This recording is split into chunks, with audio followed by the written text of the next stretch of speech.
Here we are on this very big two-player map, Dusk Towers, and in the bottom left in the red, the Protoss player from the Afrika Freaks, it is Super.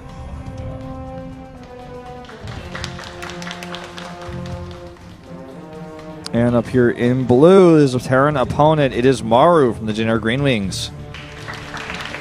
Dropped his only map today versus a Protoss, but it was Zest, and it was on this very map. The map that, well, how many times did you say we're going to see today? 12? Yeah, 12 in total, and from games 24 to 28, we're going to play Dusk Towers 5 times in a row. So I hope you guys like this map, because we're going to be playing all those games most likely, because this is a very close group.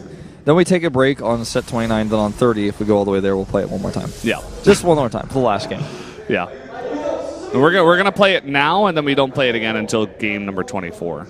So get a long break there, I suppose. So I rested my voice a little bit during that little break we had. I'm feeling a little bit better. That's good. Saddling up for the marathon casts that we have to do here. It'll be good. It's all good fun. We've seen some really good games today already. Some not as good games as well. Oh, yeah. We had some stinky ones in there. Stinky ones. Smelly, cheesy, gross ones.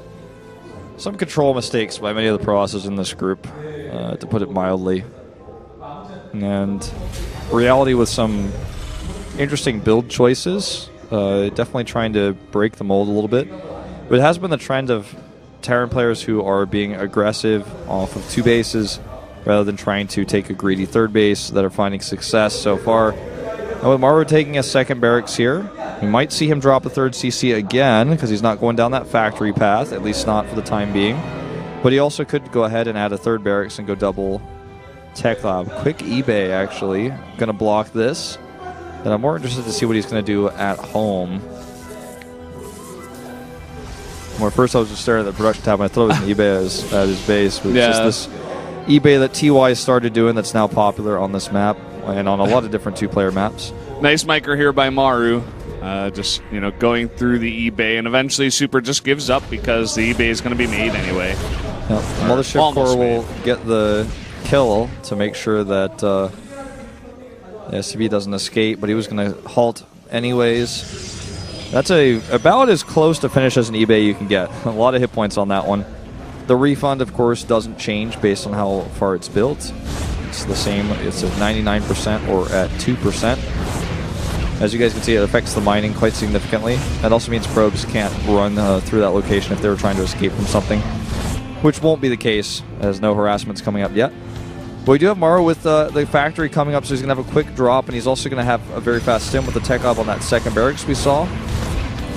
So not the aggression we've come to expect from him via factory and medevac, but just going to be stim aggression. This is the Beyond build. We saw him do it over and over and over again. You get a lot of Marines and stim very fast with 2 medevacs. It's quite powerful. It's great for putting on aggression. You can expand right away behind it because it's very hard for your opponent of any race. Beyond used it against any race, basically, when he was in this group. It's a great success, and we've seen Maru do it before, too. We're going to see him do it again today. We'll see if Super can hold off the aggression here. He is going for that very safe style that he likes to play in PvT. Notice the placement of these buildings here for Maru on this map. Something that Terran players have been doing for quite a while in this matchup. If you place your buildings in this way, when Adept Harass comes your way later on, which it inevitably will, you can have a tight wall to stop shades from ruining your day. That's one of the ways that Terran players deal with Harass on this map in the Horseshoe. Defending your 3rd and your backdoor base.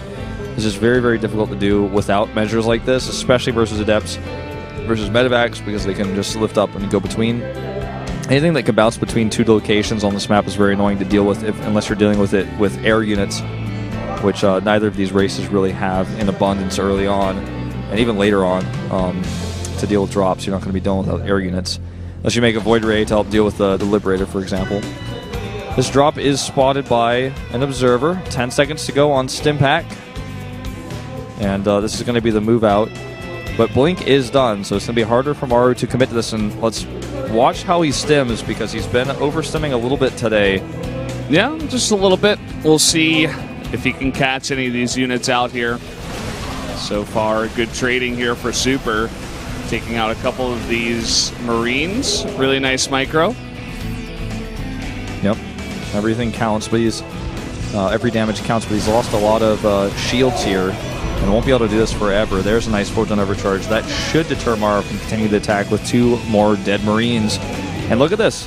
Oh, looks like I thought he was going to leave 1 to deny the CC, but I guess he didn't see it. But either way, he's going to go ahead and attack the backdoor expansion with that wall I was talking about. So if Maru reacts quickly, he should be able to keep these Adepts on the backside.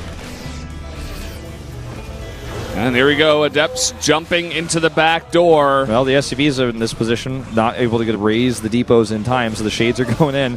Meanwhile, Maru continues to attack here, trying to get a positive trade, but he's stayed too long. The Stalkers are going to actually go out and chase. Probably could have kept chasing, but he's worried about this. Really nice drop here. 7 probes go down, but at the same time, back at Maru's base, he's been supply blocked, and he's not even making a supply depot. He's relying on that CC that's about to finish. And he lost a lot of mining time in that back door as well. Yeah. So taking a bit of damage himself. 4 gateways on the way for Super. He's got a pretty nice tempo advantage here, I'd say. And actually 5 gateways coming up. He may just attack with 1-1. He'll have to defend a little bit more harassment here. He lost a decent amount of probes to the last one, and this one's already going to get 3, 4, most likely a 5th. Not quite. Stalker blink forward here for the chase. Will deny this medevac from escaping. Everyone got excited there for a second, but no, in fact, he was not targeting the mothership core. And by everyone, I mean the Korean commentators downstairs. And maybe like one fan at home was stressed, but it wasn't happening. Not quite. So we do have those glaives on the way, just getting started, and a lot of Protoss is switching to this kind of style, just tons of gateways. On 3 bases, you go up to 8, and you get 1-1. You get all the upgrades, the blink, and the resonating glaives. Yeah, look at this. And you just attack with a huge amount of units. That's basically the strategy.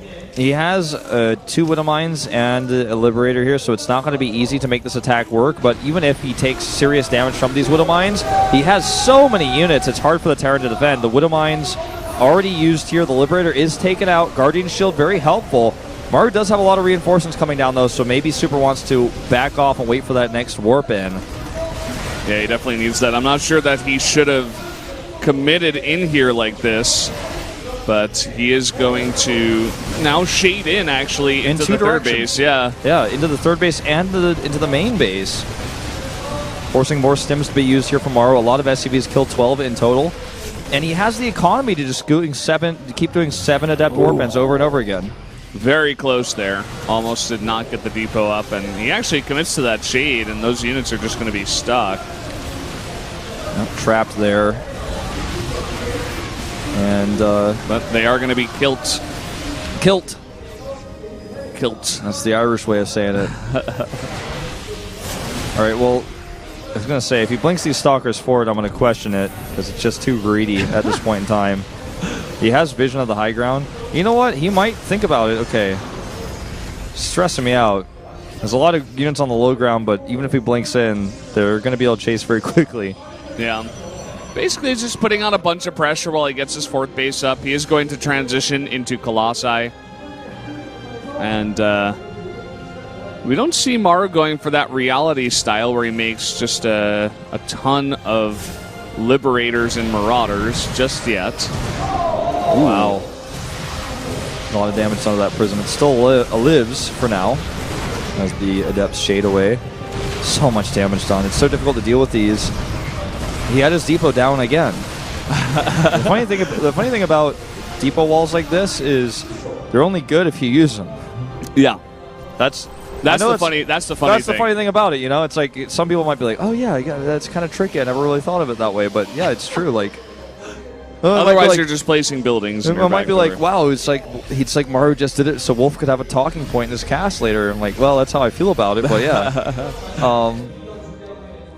Well, as it is, let's not forget what happened to Super in the match versus Reality, where Reality ended up taking it. Reality had Liberator range that you discussed, but Maru does not have such tech. He's making a 2nd starport now, and he is starting to get a decent Liberator count.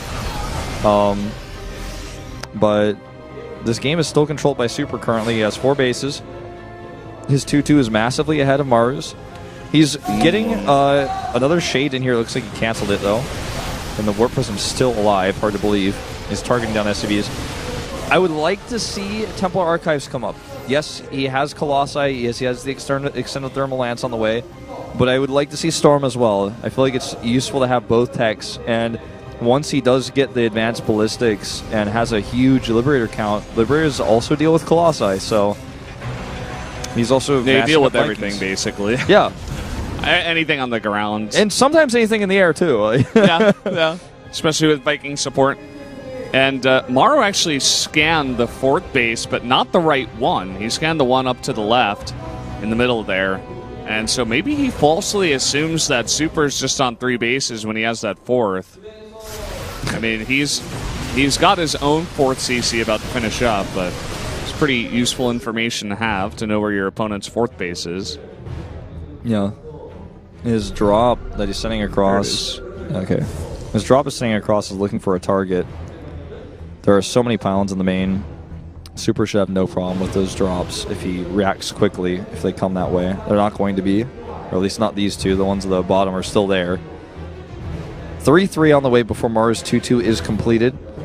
But still no Storm, just relying on Colossi alone here with a Thermal Lance. Extended Thermal Lance, I should say. The normal attack for the Colossus is also called Thermal Lance. If I want to be technically correct, which some people argue is the best kind of correct. Some people, not me. You can say whatever you want. Yo, man, he's getting underneath that CC. It's going to go down basically for free. Maru. Just back off. Maru is just, he's on the back foot in this game, but he takes this opportunity when he sees the army about to attack this base. This one only has 1 pylon in range. There come a few more Stalkers over. There's the blink. Oh, and that's +2 for you versus no plating. Yeah. Does snipe that out of the sky there, and he has 3-3 on the way too, whereas Maru has not even started that 3-3. Okay. Here we go, blink underneath. Fight. Yeah, he's going to fight here, and he has the upgrade advantage, or actually, no, he doesn't quite yet. He has the upgrade advantage in building, or in research time. The Colossi do get taken out here. There's still a few more Liberators. They are getting targeted down. The Vikings not too helpful anymore now that the Colossi are gone. One more Colossus rejoins. Widowmine hits the Observer, but not the army. He blinks forward. He wants to end it right now, and I think he will. That's way too many Stalkers, and there's nothing left over for Maru. He's trying to hold on here with the SCVs. SCV is helping him out, though. Some more reinforcements coming in. The 3-3 is about to finish for Super, and I think that might just be the last nail in the coffin. He still has these units over here. Going to land this CC, actually, to use it as more of a defensive fortress, but look at this. It's just too many Stalkers. Not going to work out here. Maru is really trying to go for the semi-base race. He'll take out the 4th base of Super, but it just doesn't matter. Super blinks up the ramp now and is able to take out everything that Maru's got. Look how long it's taken him to focus this Colossus down. He's not going to get it. +3 armor versus +2 attack. Especially the Marauder, the double attack it has now that gets applied twice versus it. So Marauders are not as good versus armored units as they used to be, or versus armor, I should say. And that should be it. Maru doesn't want to come to terms with it, but he's going to lose yet another TVP today. On the same map versus a very similar style that Zesh showed us earlier tonight. Yep. There's a reason why Protosses are picking this map a lot. GG.